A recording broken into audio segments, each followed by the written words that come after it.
Bienvenida, bienvenido a una emisión más de La Semana en 10, un espacio de la Barra Mexicana, Colegio de Abogados, dedicado a llevarte a ti las noticias jurídicas más relevantes de la semana. Mi nombre es Luis Pereda y comenzamos.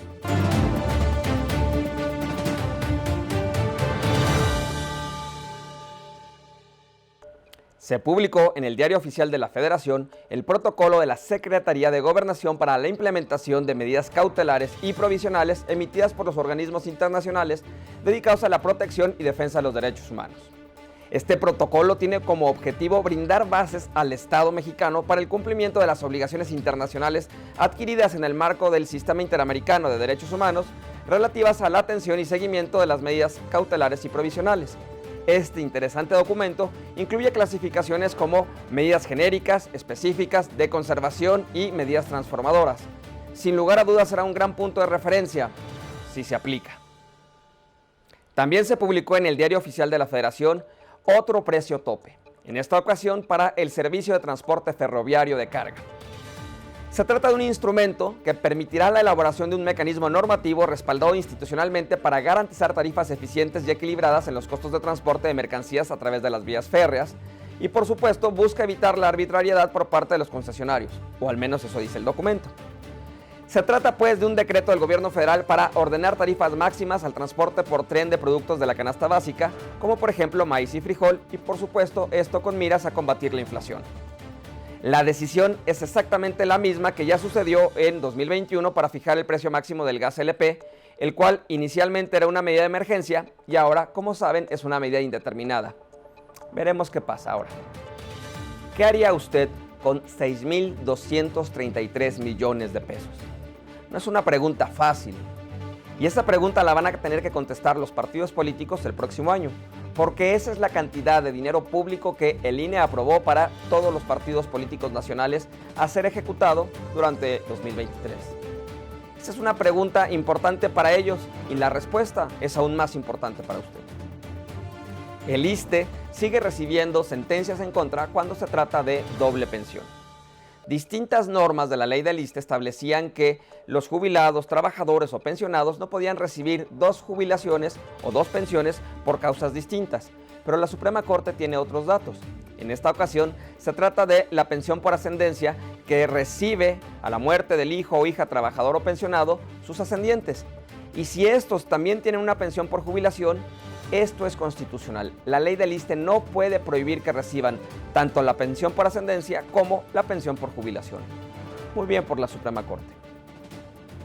En una sentencia que para muchas personas es inverosímil, la Sala Superior del Tribunal Electoral del Poder Judicial de la Federación revocó la sentencia de la Sala Regional de Guadalajara que impedía que el exgobernador Jaime Bonilla regresara al Senado. Como usted recuerda, en 2018 el senador Jaime Bonilla Valdés solicitó la licencia para separarse de su cargo por un periodo indefinido para participar en la elección para la gubernatura de Baja California, elección que ganó y por lo tanto se convirtió en gobernador. Cuando terminó su cargo de gobernador, quiso regresar al Senado y el Tribunal Electoral le dijo que eso no era posible, que ya había tenido un cargo de elección popular y había escogido el de gobernador, por lo tanto el del Senado ya no era vigente. Sin embargo, Bonilla tenía otros datos y, como era de esperarse, le impugnó. Y ahora la Sala Superior le ha dado la razón, por lo tanto ha obligado al Senado o a la Comisión Permanente para que lo reinstalen en su cargo, de tal suerte que ahora el senador Bonilla fue senador, gobernador y de nuevo senador, todo en un periodo de 6 años. Interesante. Se publicó la Estrategia de Instrumentación para una Economía Oceánica Sostenible. Este instrumento, que en principio usted pudiera pensar que no tiene mucho que ver con usted, menos si no vive en las costas de México, en realidad es muy importante y será una gran pieza para el desarrollo de México si se aplica. La implementación efectiva de una economía oceánica sostenible está vinculada directamente a varios de los objetivos de desarrollo sostenible emitidos por la ONU, y por ello su implementación es esencial para lograr eficazmente el cumplimiento de la Agenda 2030. Este es un gran documento, muy bien hecho, que ojalá sirva porque se aplica. En congruencia con lo que ha venido resolviendo la Corte, por lo menos desde junio de 2021, emitió una sentencia donde reconoce los derechos humanos a la verdad, el acceso efectivo a la justicia y a ser buscado.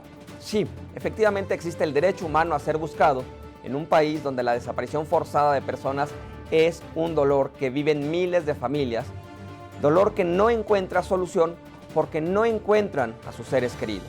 En este sentido, la Suprema Corte ha determinado que debe de existir un estándar probatorio atenuado para considerar acreditada la desaparición. Y esto tiene mucho sentido. ¿Cómo prueba usted que su familiar desapareció? No existe tal cosa como un certificado que emitan las autoridades. Por lo tanto, el estándar probatorio tiene que ser mucho más atenuado para poder decretar esa desaparición. También es necesario emitir la reparación integral en favor de las víctimas directas e indirectas. En otras palabras, la Suprema Corte continúa trabajando para paliar esta terrible situación que viven miles de personas y que el Estado mexicano no ha podido solucionar. Un ex servidor público que fue sentenciado y condenado por un delito de delincuencia organizada recibió una agravante por el hecho de ser servidor público y además delincuente organizado. Este servidor público presentó un amparo diciendo que esa agravante prevista en la ley era discriminatoria, que si en todo caso iba a ser sancionado no tenía que recibir una sentencia más grave, una sentencia agravada por el hecho de ser servidor público. Por supuesto, la Corte le dijo que no tenía razón. El jurista argentino Roberto Gargarella, uno de los constitucionalistas más reconocidos en el continente americano, escribió un artículo en el diario La Nación donde reflexiona respecto a un proceso judicial vinculado a obra pública y a la corrupción en esta.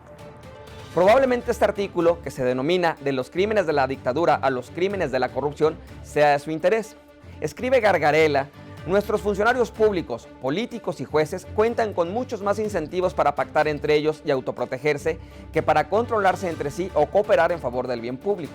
También escribe: las reformas que conocemos aparecen destinadas a asegurar el dominio de una facción política sobre la justicia. Quizá estas reflexiones del jurista argentino, hechas para Argentina, sean de su interés en México. Como usted sabe, el próximo 1 de septiembre, el Congreso de la Unión reinicia sus actividades ordinarias y la agenda pendiente que tiene no es poca cosa. En este contexto, la Barra Mexicana de Abogados lo invita a que nos acompañe en este evento denominado La Agenda Pendiente del Congreso el próximo 1 de septiembre a discutir y conversar con un profesor del TEC y un integrante de buró parlamentario respecto a qué asuntos están en la bandeja de pendientes, los cuales no son poca cosa, entre ellos, por ejemplo, el Código Nacional de Procedimientos Civiles y Familiares. Ojalá nos pueda acompañar en este evento gratuito. Esto es todo por el día de hoy. Muchas gracias por acompañarnos en una emisión más de La Semana en 10. Te pido que por favor seas generosa o generoso y nos hagas llegar tus comentarios y sugerencias a través de los distintos medios en los que este contenido llega hasta tu pantalla.